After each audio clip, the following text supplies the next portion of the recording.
바울이 고린도 도시로 들어와서 사역을 감당했던 내용이 기록이 되어 있습니다. 고린도에 도착했을 때 바울이 어떤 마음을 가졌을까라고 생각을 해보면 굉장히 지쳐 있었고 또 두려움도 가지고 있었다는 겁니다. 이 사실을 사실 바울이 부인하지 않고 이 고백을 하고 있는데, 고린도 도시에 세워진 고린도 교회에 보낸 서신서에 보면 이 바울이 이렇게 이 말씀을 하고 있습니다. 내가 너희 가운데 거할 때 약하고 두려워하고 심히 떨었노라, 이렇게 말씀을 하고 있습니다. 이런 것을 보면 바울이 고린도에서 사역을 했었을 때 상당히 위축이 되고 시리에 빠져 있고 두려움 속에 있었다라는 것을 우리가 짐작해 볼 수가 있는데, 그 이유를 우리는 몇 가지로 우리가 한번 생각을 해볼 수가 있습니다. 지금까지 바울은 정신없이 하나님의 복음을 이곳저곳에서 전하느라 수고와 노력을 아끼지 않고 해오고 있었습니다. 지금 바울은 소아시아, 즉 지금으로 말하면 터키 지역을 떠나가지고 우리 하나님의 인도함을 받아서 그리스도의 북부 지역인 이 마케도니아의 빌립보시를 비롯해서 이 데살로니가 아니면은 또한 베레아, 이렇게 계속해서 이곳저곳을 다니면서 복음을 전하고 그곳에 교회를 세우면서 이 하나님의 나라를 증거해 왔었습니다. 이에 많은 결신자들이 생기면서 사역의 보람도 느끼기도 하고 하나님께서 함께 하고 계신다라는 확신을 가지고 있었지만, 또 한편으로 계속해서 피값과 환난을 떨쳐버리지 못하고 감당해 나가야만 했었다는 겁니다. 이 빌립보에서는 점치는 어느 한 여인에게서 악한 영을 쫓아내어 주었지만, 주인들이 화가 나가지고 바울을 고발을 해가지고 이 바울이 심히 많은 매를 맞고 이 감옥에 갇히게 되는 그런 안타까운 일도 있었고, 또 데살로니가에서는 유대인들이 동네 불량배들을 이렇게 동원을 해가지고 바울과 일행들을 붙잡으려고도 했었습니다. 또 베레아에서는 사람들이 복음을 잘 들었지만 이 데살로니가 유대인들이 이 베레아까지 쫓아와가지고 행파를 부리면서 소동을 일으킵니다. 그러자 바울은 신라와 디모데를 거기에 두고 급하게 혼자 배를 타고 이 아덴으로 피신을 하지 않았었습니까? 그러니 얼마나 바울의 마음이 정말 피곤하고 힘들고 두려움 속에 있었겠습니까? 아무리 복음을 위해서 핍박을 받는 것에 이력이 나 있었던 이 바울이었지만, 계속해서 자신을 해치려고 하는 자들에 의해서 쫓기는 신세가 되었을 때 바울 안에서는 이 두려움이 있었다는 겁니다. 불안함이 그를 엄습하고 있었다는 겁니다. 이뿐만 아니라 이 아덴에서 바울이 사역을 했었지만, 복음을 증거했었지만 많은 복음의 열매들을 맺지 못했던 것을 우리가 볼 수가 있습니다. 이 핍박과 환난 속에서도 가는 곳마다 복음의 결신자들이 생기면서 교회가 세워졌지만, 이 아덴에서만은 교회가 세워지지를 못했었습니다. 이 아덴 사람들은 새로운 철학적인 사고나 종교적인 이야기에 대해서는 많은 관심들을 가지고 들으려고 했지만 그것뿐이었다는 겁니다. 새로운 것에 대해서 알아보고 논쟁하기만을 좋아했던 것입니다. 복음에 대해서 마음을 열고 변화를 하고 받아들이려고 했던 것이 아니었다는 겁니다. 이 아덴 사람들은 바울이 전한 복음을 단지 새로운 그런 종교로서 들어보고 논리적으로 판단을 하고 이 토론하기만을 좋아했었던 것입니다. 이런 아덴을 떠나가지고 고린도로 내려오면서 아마 바울은 선교사로서 실패와 좌절감 속에 빠져 있었을 것입니다. 자신은 나름대로 최선을 다해서 복음을 전하려고 노력을 했지만 이 결과가 그렇게 썩 좋지 않은 것을 보면서 그의 마음은 편치를 못했을 것이라는 겁니다. 그런데 고린도 도시에 도착을 하고 나니 더욱더 그의 마음을 힘들게 만들고 억압하는 것이 있었는데, 고린도 도시라는 당시의 거대한 그 도시 자체에서 뿜어나오는 세속의 분위기 앞에서 이 바울은 움츠러지고 이 두려움을 느끼기 시작을 했다는 겁니다. 그리고 계속해서 고린도에서도 유대인들은 예수가 그리스도라는 복음을 전하는 이 바울을 못마땅하게 생각하면서 핍박과 환난을 가하고 있었습니다. 그러니 여러분, 얼마나 바울의 마음이 침체가 되어 있었고 이 두려움 가운데 지내고 있었겠습니까?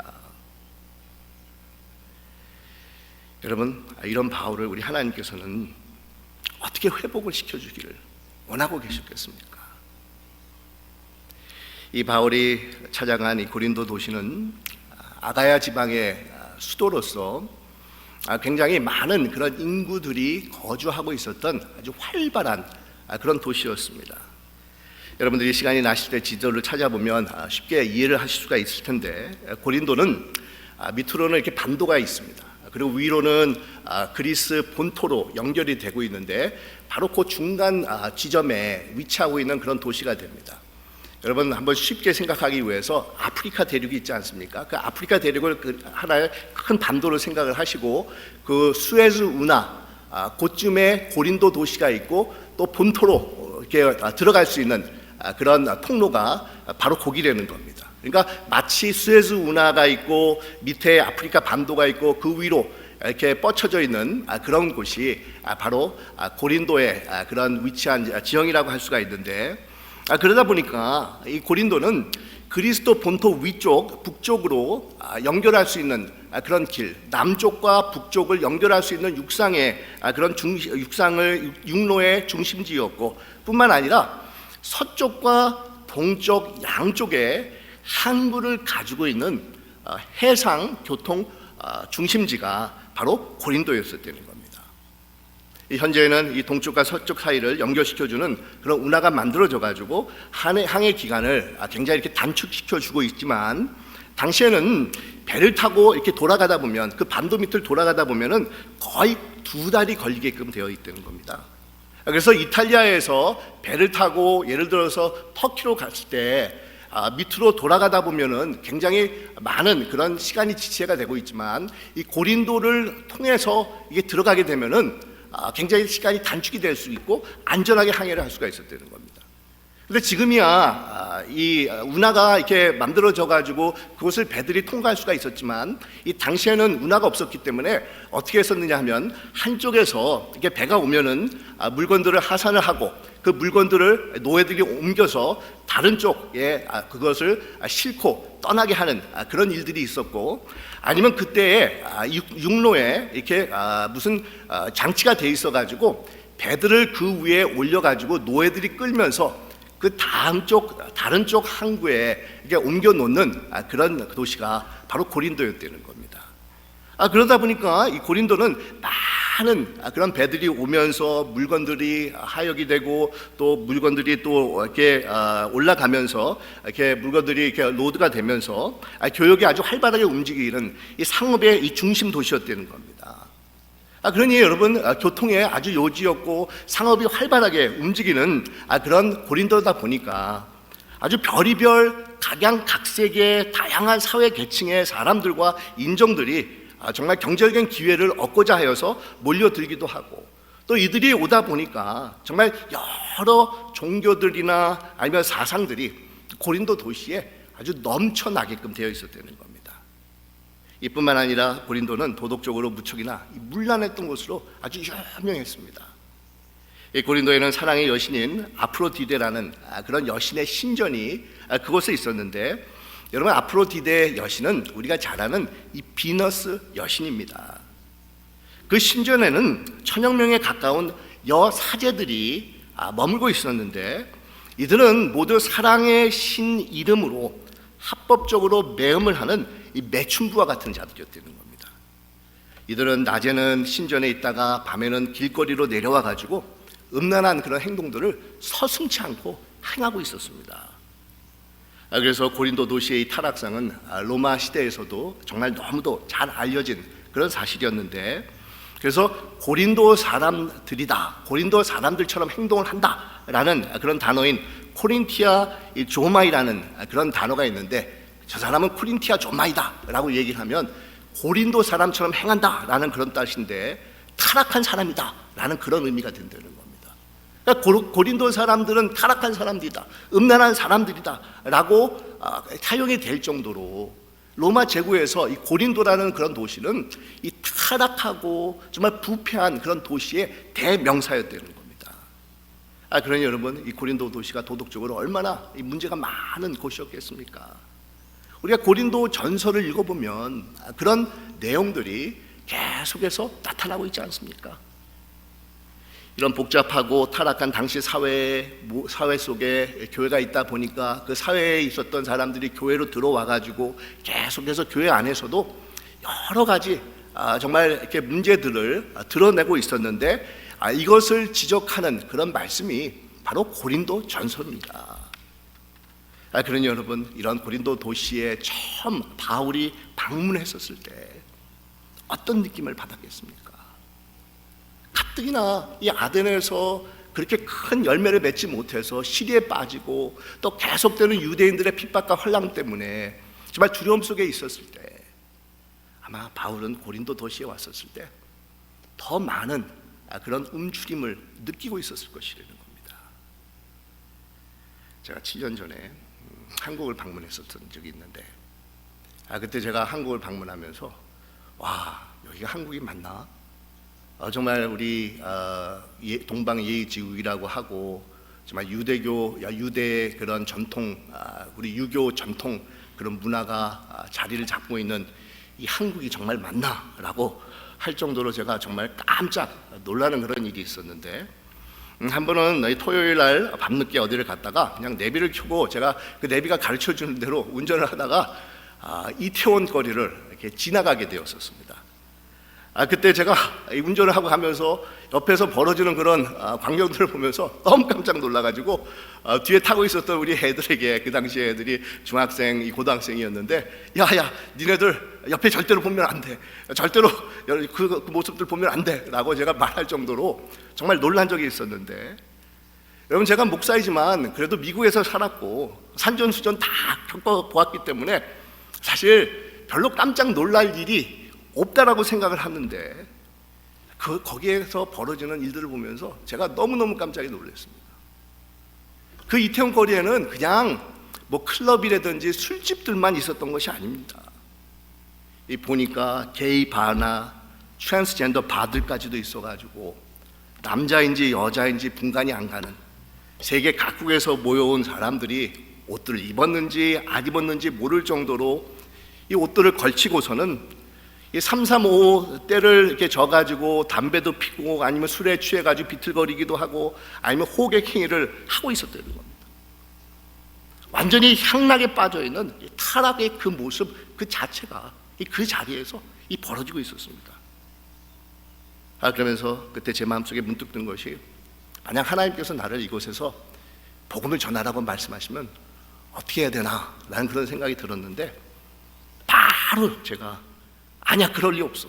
하나님께서 나를 이곳에 부르지 않았어. 나의 사명은 미국 땅에 있어. 나는 미국에서 목회하는 사람이 돼야 돼 라고 1초도 안 되게, 그럴 가능성이 없다라는 것을 제가 스스로 완전히 지워버리고 부인하고 확인을 한 적이 있었습니다. 여러분, 가뜩이나 실망과 낙심 가운데 있었던 바울은 고린도라는 거대한 도시가 뿜어내는 문란하고 세속적이고 물질 망능주의가 팽배한 그런 분위기 속에서 과연 내가 어떻게 그리스도의 복음을 이런 곳에서 전할 수 있을까 두려워하고 움츠러지는 그런 마음을 가지고 고린도에 도착을 해서 정말 시기에 빠져서 바울은 어찌할 바를 모르고 있었다는 겁니다. 그래서 고린도서 신서에서 바울은 당시 자신의 심정을 아주 솔직하게 고백을 합니다. 내가 너희 가운데 거할 때 약하고 두려워하고 심히 떨어노라. 여러분, 이런 것을 보면 바울도 우리가 똑같은 이렇게 마음을 가지고 있었던, 성정을 가지고 있었던 한 인간이다라는 것을 우리가 새삼스럽게 느껴볼 수 있는데, 이 바울이라고 해서 무슨 특별한 영적인 그런 능력이 그 안에서 독출나게 뭐 있었다든지 아니면 무슨 특별한 그런 DNA가 바울에게 있었다는 것이 아닙니다. 바울도 감당하기 힘든 어려운 환경에서는 어느 누구와 마찬가지로 두려움을 느꼈었고, 자신의 연약함 속에서 좌절과 정말 자책감을 가지기도 했었고, 답답한 일 앞에서는 어찌할 바를 몰라 하는 그런 바울이었었다는 겁니다. 여러분, 이런 바울을 하나님께서는 어떻게 인도해 주셨겠습니까? 어떻게 그에게 용기와 능력을 베풀어 주면서 약해진 그의 마음을 회복시켜 주시고 다시 한번 복음의 사역에 집중할 수 있도록 그를 이끌어 주셨겠습니까? 먼저는 동역자들을 붙여주심으로 바울을 위로해 주시고 자신감을 회복시켜 주시는 하나님의 놀라운 섭리를 우리는 오늘 본문 말씀에서 발견할 수가 있습니다. 바울이 고린도에서 정말 만났던 사람이 그 유명한 평신도 사역자 부부였었던 이 아굴라와 브리스길라라고 하는 남편과 이 아내였다는 겁니다. 바로 시리에 빠져 있고 두려움 속에 있었을 때 우리 하나님께서는 이들을 만나게끔 인도해 주셨다는 겁니다. 이 사실 성경에서는 이들에 대해서 그렇게 많은 정보를 제공해 주지 않고 있습니다. 그저 우리는 몇 가지 단서를 가지고 아이들이 어떤 자였을 것이다 라는 것을 추측을 할 뿐인데, 먼저 남편 아굴라는 본도에서 난 유대인이라고 오늘 말씀에서 소개하고 있지 않습니까? 그런 것을 보아서 이 아굴라는 이스라엘 본토에서 태어난 유대인이 아니라 바울과 마찬가지로 소아시아에 있는 이 분도라고 하는 지역에서 출생한 이 디아스포라 유대인이었을 것이라는 겁니다. 또 아내 브리스길라에 대해서는 이름을 보아서 어떤 분들은 이방인이었을 것이다 이렇게 추측을 하는 분들도 있고, 아니면 남편과 마찬가지로 디아스포라 유대인이었을 것이라 라고 주장하는 분들도 있습니다. 근데 이 두 분은 로마에 살고 있었는데, 여러분 역사적으로 보면은 글라우디아스 황제가 로마의 네 번째 황제가 됩니다. 이 황제가 주후 51년경에 로마 수도에 살고 있었던 유대인들을 다 쫓아낸 적이 있었습니다. 왜냐하면 당시에 유대인이었던 한 사람이 폭동을 일으켰기 때문에 유대인들을 로마 도시에 두면 안 된다고 생각을 해서 이 글라우디아스 황제가 로마에 있었던 유대인들을 다 쫓아냈었는데, 그때 이 아굴라 브리스길라 부부도 로마에 살고 있었는데 하는 수 없이 로마에서 나오게 되는 겁니다. 그러면서 이들이 정착한 곳이 고린도입니다. 아마 고린도가 교통의 요충지고 상업의 중심지였기 때문에 자연스럽게 이 고린도로 와서 그곳에서 정착을 하지 않았는가 생각을 해볼 수가 있습니다. 근데 이들은 로마에 살고 있었다는 것을 보아서 굉장한 부유층의 상류층에 속한 자들이었을 것이라고 우리가 생각을 해볼 수가 있습니다. 왜냐하면 로마에 거할 수 있는 자들은 로마 시민권을 가지고 있는 상류층이었던지 아니면 노예가 거의 대부분이었습니다. 이 부분은 로마에서도 천막을 만드는 회사를 운영하면서 로마 정부나 군대 같은 곳에 천막을 납품하면서 상당한 부를 이렇게 가지고 있었던 상류층에 거하는 두 사람이었을 것이라는 겁니다. 여러분 오늘 말씀을 자세히 보면은 바울이 이들이 있는 곳을 찾아가서 같이 일을 하면서 그들과 함께 살았다라고 기록하는 것을 보아서 아마 이 아굴라 브리스길라 부부가 고린도에 와서도 천막을 만드는 공장이나 회사를 운영했을 것입니다. 어떻게 바울과 이 두 부부가 만나게 되었는가에 대해서는 성경이 말씀을 하지 않고 있기 때문에 우리가 잘 알 수가 없겠지만, 아마 유대인 회당에 유대인들은 지역에 오면 회당에 참여하는데 그곳에서 이 두 사람이 자연스럽게 만나지 않았을까라고 우리가 생각을 해볼 수가 있습니다. 근데 여러분 유대인들은 아주 굉장히 이렇게 프랙티컬했기 때문에 이 부모들이 어렸을 때부터 자녀들에게 기술 한 가지를 꼭 배우게 했다는 겁니다.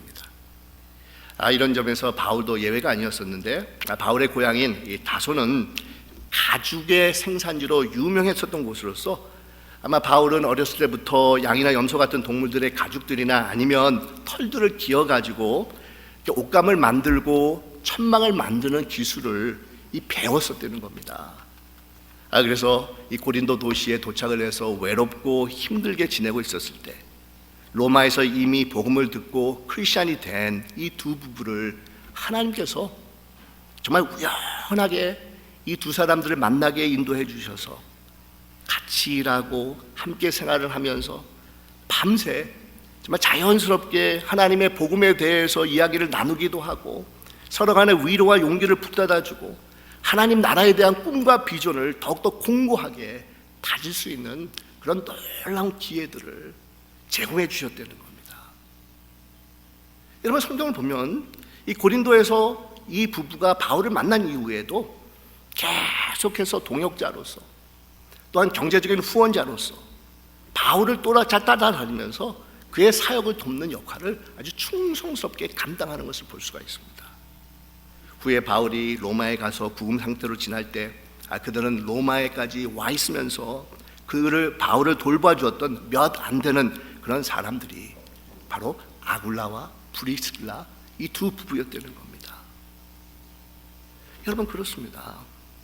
우리는 성도 간의 교제를 통해서 위로와 격려를 받고 우리에게 주어진 믿음의 행보를 충성스럽게 감당해 나갈 수가 있다는 겁니다. 하나님께서는 우리가 지치고 힘들고 두려움 속에 있었을 때 성도의 교제를 통해서 우리를 일으켜 세워주시고 우리에게 회복과 치유의 역사를 베풀어 주시기를 원하고 계시다는 겁니다. 여러분, 어떻습니까? 여러분에게는 이런 믿음 안에서 위로와 격려가 되어주는 형제 자매가 있다고 생각을 하십니까? 아니면 여러분은 얼마나 주위 형제 자매들에게 믿음의 격려자로 아니면 삶의 위로자로서의 주어진 역할을 감당하고 있다라고 생각을 하고 계십니까? 아니면 성도 교제라고 하면서도 믿음 안에서 위로하고 격려를 해주는 것이 아니라 오히려 형제 자매들 믿음에서 멀어지는 그런 일들을 혹시 우리 가운데서 행하고 있지는 않은지 여러분 생각해 보시기 바랍니다. 사실 오늘 말씀을 통해서 이 텐트 메이커라는 그런 개념이 처음 이렇게 나오게 되었는데, 여러분, 텐트 메이커라고 하면은 자비랑으로 하나님의 복음을 증거하는 그런 사람들을 가리킵니다.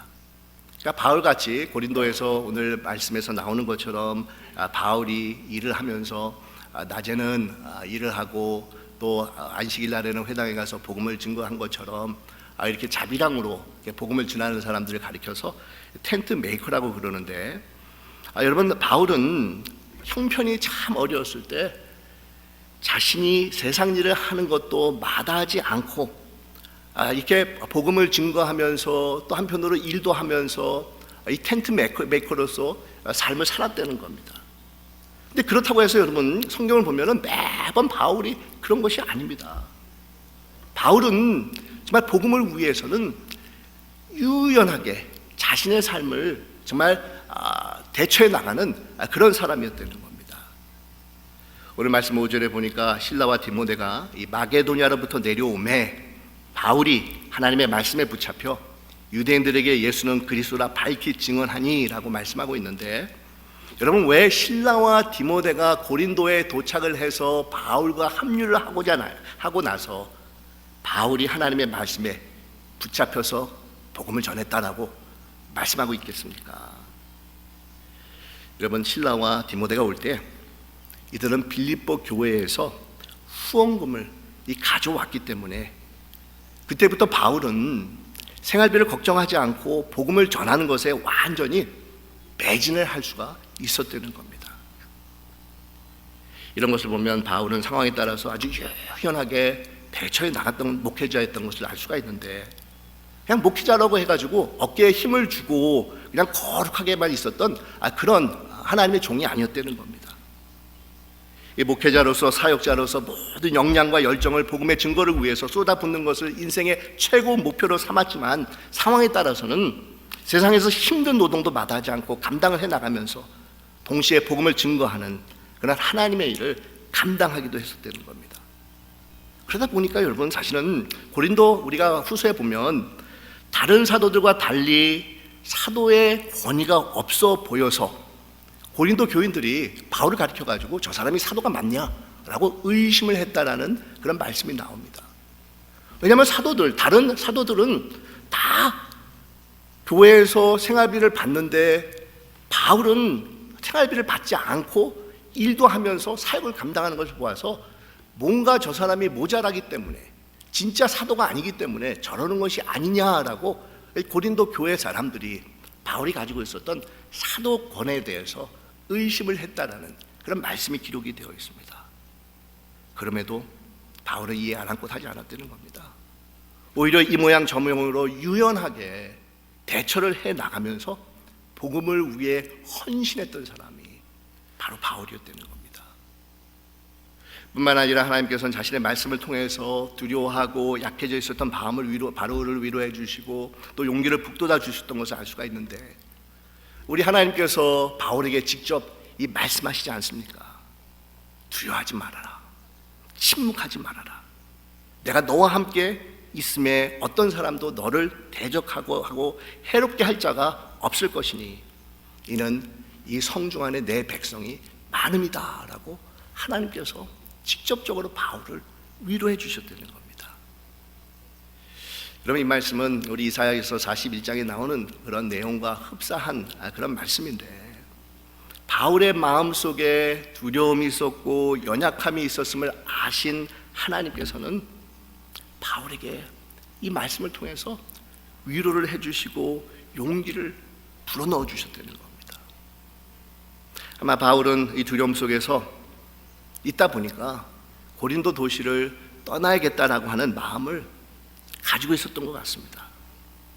그래서 여러분, 오늘 말씀에서 하나님께서 주시는 이 말씀 바로 다음에 바울이 고린도에 1년 6개월 머문 것이 기록이 되어 있는데, 말씀을 통해서 위로와 용기를 받고 바울은 두려움을 떨쳐버리면서 마음을 고쳐먹고 1년 6개월을 더 머물면서 고린도 지역에서 복음 사역을 감당할 수가 있었다는 겁니다. 여러분, 우리가 인생을 살아가면서 우리로 하여금 두려움 속에 몰아넣는 그런 일들이 정말 한 번, 두 번이 아니라 계속해서 우리를 찾아올 때가 있습니다. 뜻하지 않는 질병으로, 아니면 경제적인 어려움으로, 이 관계의 절단으로 우리가 두려움 속에 빠지는 것을 체험할 때가 있습니다. 아니면 실제적으로 우리의 육신과 마음을 위협하고 피폐하는 그런 삶의 정황 때문에 우리가 움츠려져 가지고 하나님의 자녀답게 살아가지 못하는 우리들을 발견할 때가 있다는 겁니다. 아니면 요즘같이 코로나로 인해서 날마다 금신과 두려움 속에 정말 위축이 되어 살아가고 있는 우리들의 모습들을 발견할 때가 있습니다. 근데 여러분, 그럴 때마다 우리는 주위 환경을 바라봐서는 안 된다는 겁니다. 그러면 우리 안에는 더 많은 두려움으로 가득 찰 뿐이라는 겁니다. 믿음의 결단을 가지고 시선을 돌려서 언제나 변함없이 우리와 함께하여 주셔서 어떤 위험과 두려움 속에서도 우리를 지켜주시고 우리로 하여금 이 복음과 하나님의 나라를 위해서 살아가게 하시는 하나님을 의지하고 정말 바라보는 그런 자들이 되어야 된다는 겁니다. 여러분, 성경에 나오는 모든 그런 하나님의 사람들이 가지고 있는 공통점이 있었다고 하는 것은, 공통점이 있다고 하면 이들은 다 하나같이 인생에서 힘들고 어려운 상황들에 봉착을 했던 적이 있었다는 겁니다. 하지만 여러분, 이들은 세상을 바라보지 않았습니다. 환경이나 상황을 바라보지 않았습니다. 하나님의 말씀을 귀담아 들었고 하나님께 시선을 돌렸었다는 겁니다. 하나님의 도우심을 간구했었습니다. 두려움 속에서도 하나님께서 주시는 용기와 믿음과 위로를 받아가지고 자신들 삶 속에서 하나님께서 맡기신 역할을 충성스럽게 감당해 나갈 수가 있었다는 겁니다. 여러분, 그렇습니다. 두려워하면 안 됩니다.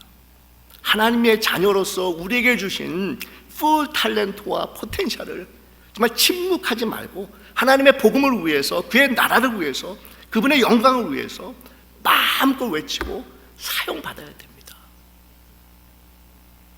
아마 어떤 분들 중에서 자녀들이 정말 어린 나이에서 이제 티네이저가 되고 사춘기로 들어서니까 이 자녀들을 내가 부모로서 어떻게 감당할 수 있을까 걱정이 되면서 부모 역할 하기 힘듭니다, 정말 두렵습니다라고 하는 그런 분들도 계실 겁니다. 하지만 여러분, 침묵하시면 안 됩니다. 하나님께서 여러분에게 부모라는 거룩한 사명을 주셨습니다. 그 자녀들 돌보는 거룩한 사명을 하나님께서 허락해 주셨기에 여러분은 두려워하지 말라라는 하나님의 말씀을 들으면서 침묵하면 안 된다는 겁니다. 또 어떤 분들은 계속해서 자신이 살아온 그 삶에서 실패와 또 어려움을 겪다 보니까 이제 자신감이 결여되어서 어찌할 바를 모르겠습니다라고 하시는 그런 분들이 있을 것입니다. 하지만 여러분, 침묵하시면 안 됩니다. 하나님께서는 어떤 그런 실패와 좌절감 속에서도 여러분 안에 있는 그런 달란트와 또한 여러분 안에 있는 그런 포텐셜을 사용하셔서 자신의 나라를 이끌어 나가기를 원하고 계시다는 겁니다. 하나님의 뜻을 이루어 나가기를 원하고 계시다는 겁니다. 여러분, 하나님께서 바울에게 말씀하고 계시지 않습니까? 두려워하지 말아라. 침묵하지 말고 전하라. 내가 너와 함께 할 것이니 어떤 사람도 너를 대적하여 해롭게 할 자가 없을 것이다. 이를 위해서 너를 도와줄 사람들을 내가 예비해 두었단다. 이런 말씀으로 우리 하나님께서는 이 바울을 위로해 주고 계십니다. 사랑하는 여러분, 우리 하나님께서 우리를 위로해 주시고 우리에게 큰 힘이 되어 주시기에 우리는 두려워하면 안 됩니다. 우리는 침묵해서는 안 됩니다. 내게 주어진 하나님께 주신 그 사명과 역할을 정말 이 세상에서 충성스럽게 우리 주님을 의지하며 감당해 나가는 그런 자들이 되어야 됩니다. 그러기 위해서 우리는 날마다 우리 하나님 앞에 나가야 됩니다. 하나님의 말씀 앞에 서 있는 자들이 되어야 됩니다. 하나님께서 주시는 말씀을 귀담아 듣는 그런 자들이 되어야 된다는 겁니다. 주님께서는 정말 최선을 다해서 우리에게 주신 삶이 정말 복음을 위해서, 하나님의 영광을 위해서, 그의 나라를 위해서 정말 쓰임을 받기를 원하고 계십니다. 어떤 위협과 고난 속에서도 우리는 해나갈 수가 있습니다. 왜냐하면 성도의 교제가 있고 또한 하나님께서 직접적으로 우리를 위로해 주시기 때문입니다. 사랑하는 여러분, 우리의 삶 속에 어떤 두려움과 장애물이 있다 할지라도 하나님을 의지하면서 두려워하지 말고 침묵하지 않고 자신에게 주어진 사명과 역할을 충성스럽게 잘 감당하시는 우리 새소망 교우 여러분들이 되시기를 주님의 이름으로 축원드립니다. 기도드리겠습니다.